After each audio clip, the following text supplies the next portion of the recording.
Sur leur pelouse, les Sang et Or de l'entente l'Esperon-Onès recevaient les Béarnais de Soldenavaille pour l'avant-dernier match de la phase qualificative du championnat de première série. Les deux équipes avaient besoin des 4 points de la victoire. L'US Soltoise pour conforter sa place dans le carré des qualifiés pour le championnat de France et les Landais pour éviter une des 2 dernières places du classement et intégrer ainsi le championnat du comité. L'objectif déjà, c'est de ne pas descendre, d'avoir les 2 autres qui ont perdu, parce que j'ai peur que non. Mais et sinon, il va falloir aller gagner la semaine prochaine, ça va être un peu plus compliqué. Et après l'objectif, c'est de continuer, ne pas s'arrêter maintenant le championnat, quoi. À domicile, les joueurs de l'entente l'Esperon-Onès n'ont pas tardé à inscrire les premiers points de la rencontre, avec un essai transformé dans les 7 premières minutes de jeu.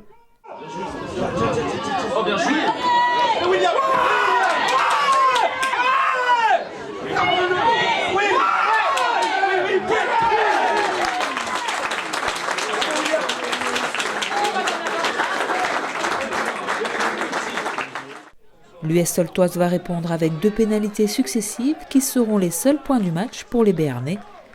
Avec 2 pénalités également pour les Sang et Or, le score final est de 13-6.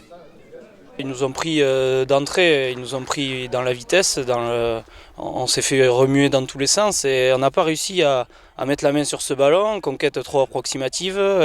On aurait dit qu'il y avait un faux rythme tout le long du match et ils ont joué à leurs mains et nous on a subi et défendu mal.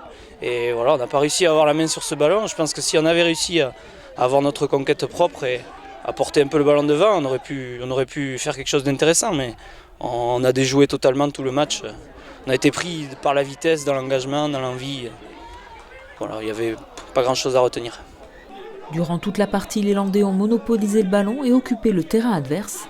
Pour autant, ils n'ont pas su concrétiser tout leur temps fort, trop de fautes de main ayant entaché leur jeu. On a lâché beaucoup de ballons sur les dernières actions. On aurait pu scorer beaucoup plus et on leur a donné beaucoup l'occasion de coller au score. Je pense qu'on aurait pu tuer le match plus tôt, quoi. En première mi-temps, on peut marquer 2 ou 3 essais de plus et on peut se mettre à l'abri dès la mi-temps et voire même espérer le bonus. Mais bon, on ne marque pas ces essais, on reste dans le doute à chaque fois. On est chez eux en deuxième mi-temps et ils viennent une fois, on se fait peur. Donc chez les autres, c'est toujours plus facile de jouer, mais on n'arrive pas à marquer. Malgré tout, les rugbymen de l'Elo ont assuré l'essentiel sur cette rencontre, empoché les 4 points de la victoire. Aujourd'hui, on avait obligation de gagner parce que le week-end dernier, les résultats derrière nous ne nous arrangeaient pas du tout, même si on avait fait le travail à la maison. Et donc on devait gagner obligatoirement aujourd'hui. C'est fait, après on verra les résultats des autres, si on est sauvé ou pas. Et en tout cas, on a tout donné maintenant, on n'a plus de regrets. Dans ce championnat de première série, les 4 premiers joueront le championnat de France, les 4 suivants le championnat du comité. Avant la dernière journée de la phase qualificative, l'US Soltoise est 4e et l'Elo est 6e ex-aequo à 4 points de la 9e place. Tout va donc se jouer au prochain et dernier match. Dans 15 jours, on va chez Sévignac qui est bien placé, quoi. Alors, peut-être que s'ils ont gagné, ils vont nous laisser gagner, peut-être. Une victoire chez le second de la poule assurerait à l'entente l'Esperon-Onès une qualification. En cas de défaite, tout dépendra du résultat de leur concurrent direct.